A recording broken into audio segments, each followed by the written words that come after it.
Well,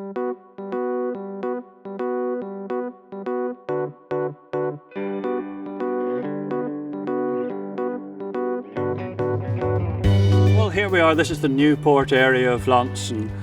Since medieval times, it was a hive of industry. The water power was the main source of power. Water mills, lots going on down here today. Far more tranquil and peaceful. The beautiful River Kenzie. Children are here feeding ducks. St Thomas Church is sort of the focal part of the area. The Priory ruins behind. Kenzie Vale Bowling Club just a little way upstream. Nice place to relax. After perhaps visiting the town, you come down to this part. You can have your picnic in peace and quiet and reflect and think your thoughts and enjoy the beautiful scenery by the river.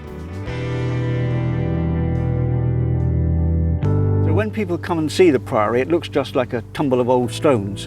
But really, these stones are the remains of one of the great buildings of Cornwall. There was a large priory here.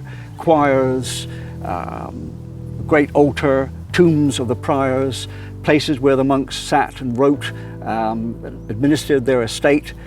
You can see some of the stones lying around about, and you can look at and see them. They were part of a great building. Some of them have mason's marks, which show where individual stones were quarried from the hillside and then marked by masons, so that they could say, that's my stone, they could get paid for it. So it's really a great building, a wonderful place to think about all the history that went on here. My name's Jim Causley. I'm a musician and I'm a relative of Charles Causley, who was born just here. Charles was an incredibly important poet, especially to his hometown of Launceston here, of which he was very proud, and of Cornwall and the West Country in general. And you can really hear that singing through his poems. I've been hugely inspired by his work because it's full of folklore and references to Cornwall and the rest of the West Country, which I'm very passionate about.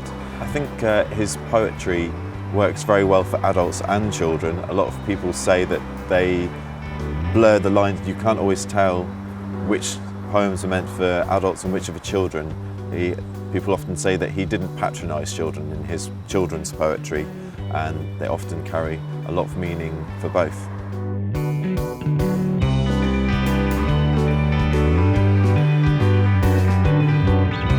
Where we're standing is the route that the old Atlantic Coast Express used to take. It used to bring holidaymakers from London Waterloo, left at 11 o'clock every day and went through to Padstow. Sadly, all that ended in the 1960s when the good Dr. Beeching saw that this line and many others were closed.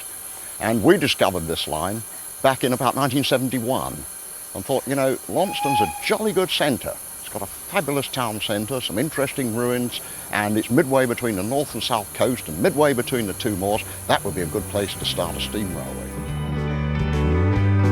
We run the train up and down. There's a wonderful park at the far end for children, and people keep walking up from the car park, and we keep taking them up and down this really very beautiful valley because it's jolly good fun. The kids love it, we love seeing them, and in any case, Launceston's a great place to come to.